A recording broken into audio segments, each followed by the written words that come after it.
This is the road test section of the video. This is for the Land Rover Freelander 2 SE model, registered K155UJL. This short road test, the purpose of it, as much as anything else, is just to give confidence to people who may be looking to travel quite a long distance to come and see us, to know that the vehicle drives as it should. If there's any issues relating to the car, then I can let you know about them prior to you coming. The fact is, we're now selling to people from all over the near continent and in the UK, and obviously if people are willing to invest the time, money and energy to come and see us, I think the least we can do as a company is just to let you know that if there's anything about the car you should know about prior to coming, then you should have the opportunity to see it prior to coming to us. The mileage on the car at this moment in time is 116,290 miles. Looking at the dashboard here, the only light illuminated is a low fuel warning light. There's no other warning lights at all on the car. I'm currently driving at the legal maximum on the motorway at the moment, and I will try, if I can, to go through an order or kind of a sequence of events, if you like, of the things that hopefully any prospective buyer would look at on a car when they came to see it. So first and foremost, the engine of the car. The engine starts instantly. No strange noises, no rattles or otherwise from it. It settles to a very immediate and a very subdued hum. Really nice even idle on the car. It pulls unbelievably well. I'm going to be honest with you, this is the first time I've ever driven one of these. So for comparison sakes, I've got nothing really to benchmark it with. I can only say what I see and feel, but it's an unbelievably sweet diesel engine. It exhibits no strange noises. It pulls instantly and very, very, very sweetly. If this is typical of the breed, it's a hell of a nice engine to sit behind. The engine obviously then drives through the clutch and gearbox. The clutch is light as a feather, bites really nicely. It bites slap bang in the middle of the travel, so it suggests that the clutch is in very, very fine order indeed. That then travels through to this 6-speed gearbox. Very, very slick indeed. Very nice mechanical shift. I can't feel any discernible wear in the linkage of the gearbox at all. It finds every gear really nicely. It's got a very nicely engineered feel about it, in all honesty. We generally sell Honda cars, and I rate their gearboxes as probably the best in the world. In terms of kind of the feel of the box and how it engages, this is right up there. It's a very, very nice gearbox indeed. So in terms of kind of the powertrain of the vehicle, engine, gearbox and clutch, generally speaking, and genuinely speaking, sorry, I can find no fault in it at all. It's sweet as a nut, and pulls really nicely. Whilst we're travelling at any degree of speed, I also tend to try and listen out for rather strange noises, sort of wind hiss or wind intrusion coming in at the speed, which would suggest that the windscreen seal or window seal had got perished. But it's very, very, very quiet, the car. It's a genuinely very refined car on any level. The steering it tracks bullet straight. It doesn't pull left or right. There's no strange vibrations coming back through the steering wheel itself. It's positive, it's direct. I can't detect any wear under the car through the steering wheel, which sometimes you can pick up on things like track rod ends or ball joints or something like that's got a bit of wear in it, but really it feels incredibly precise. Very, very nice to use actually. The chassis itself drums up very little noise into the car, and again, none of the noises are remotely strange or the kind of thing you don't want to hear. There's no kind of thumps or bangs from underneath, again suggesting kind of wear in the suspension of the car. Worth pointing out again, although this is the first one I've ever driven, I don't think I've driven a car that rides as smoothly as this one does. It really is an astonishingly comfortable car to drive. I can see why they are so popular. Inside the car, as you can see here, we've got this dominated by the big screen sat-nav system. That all works absolutely perfectly, as I hope you can see. All the buttons I've pressed thus far on the dashboard have worked absolutely perfectly. I haven't pressed anything that doesn't work. Got this big multifunction steering wheel, and again, all functioning absolutely as it should. As I pointed out earlier, the instrument gauges are all working absolutely perfectly. No issues, no funny lights coming on. The interior is in really very good condition. I mean, this is still, has to be remembered, a kind of over 100,000 miles on the car, but driving the car, it genuinely feels like something that's very, very tight indeed. Normally, kind of when you come to a stop like the am now, you pick some sort of clonks and bangs, or you can kind of feel where in 100,000 mile cars, which is to be expected. But to be fair to this one, it does drive absolutely beautifully. What's nice about the engine is that even low RPMs, it's got a sweetness about it, which is very hard for diesel manufacturers to achieve, given the kind of combustion that it's undertaking. It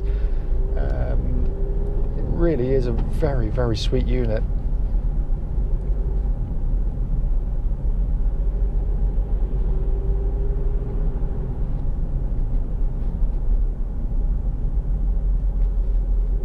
Looking around the car inside, the car's only just come in today, which is obviously why I've taken an opportunity to drive it home tonight to do this video for you. And I'm just looking around the car to see if there's anything obvious inside the car which I should pick up on for you. But there is very little, apart from the fact that it just needs a clean, or not much of one, in all honesty. On the exterior, as you'll probably see on the walk around video, which will follow on from this one in due course. We've got a crack in the wing mirror on the right hand side, so the lens does need to be changed on that one. But as I said, in terms of the actual drive of the vehicle, it's absolutely wonderful. It really is. It's a glorious looking car. I mean, as the photos will no doubt have shown you, it's got this it's kind of very busy look about it, which I assume must be kind of the HSE sort of additions that's been added to this SE spec car. But this is really its natural domain. I live out in the country, and it really does excel. I mean, Land Rover do a damn good job at understanding what their customers want. So if you're travelling around country roads which are pitted or rutted, then it really does glide over them. You're not being sort of rattled about inside the car. I've driven this same patch of road. I've had umpteen Honda CR-Vs, which are utterly brilliant cars, and still my car of choice, but they don't ride as well as this. They're very comfortable cars, but they don't ride quite as well as this car. But I've driven the same stretch of road again in a very pretty looking BMW X3, which, apart from on the motorway, was an absolute joke compared to these. It was just way, way, way too hard to be even remotely comfortable. But this is I am not often these days kind of bowled over by a car, but I'm generally massively impressed by just how well this car drives. And this is the same trip I do every single night back home, so I know it very much like the back of my hand. And every little bump, every little ridge in the road I'm aware of, and I kind of brace myself for, and I know they're there. But this has just taken every single one in its stride.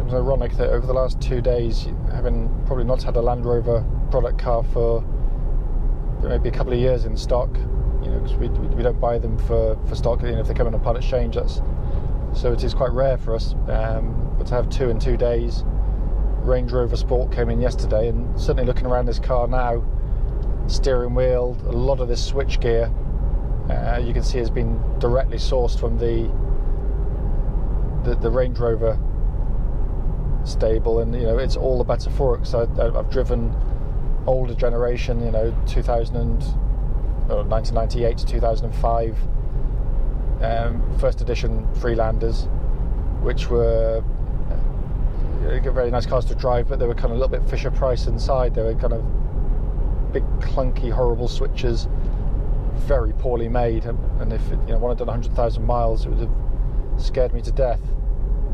But this does seem built to a way better standard than any of those previous generation cars. It just doesn't really feel, as cliched as it sounds, it just doesn't feel like it's done the miles it's actually done, which is obviously good for whoever comes to buy the car, I guess.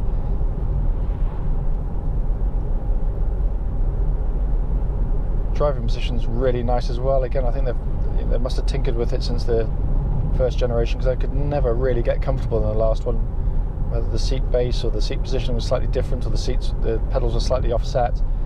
But this one has a really nice dead ahead position, excellent visibility in the car as well. It's a really pleasant car to drive in. It's this sort of country lane environment. I'll just go down a little bit of sort of tighter country lanes now, over some sort of poorer surfaces, see if I can drum up anything different on there.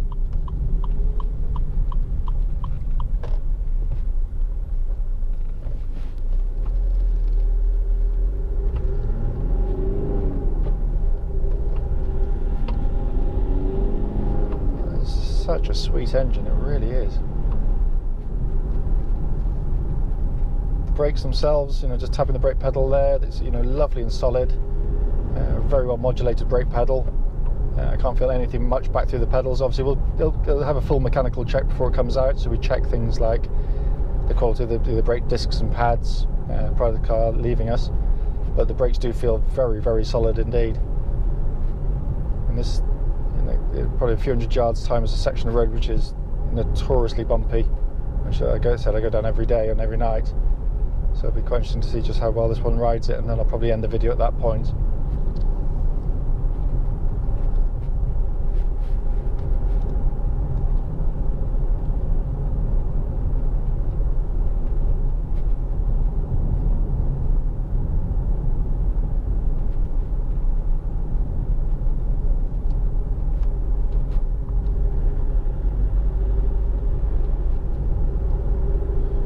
This next little bit is pretty horrible. It's got some nasty sort of ridges and bumps that can sort of really upset the cars just along this bit here. Goodness me. I drove the Range Rover Sport down here last night, and that glided along absolutely serenely, but even these little ridges would just make the suspension work hard. I've never driven a car that handled that as well as that. It's amazing. Anyway, I hope the video has been of use. If we've missed out anything on the video, I do apologise, but I just want anyone who's coming to see the car, it drives exactly like this. It really does drive absolutely beautifully, and hopefully we look forward to seeing you.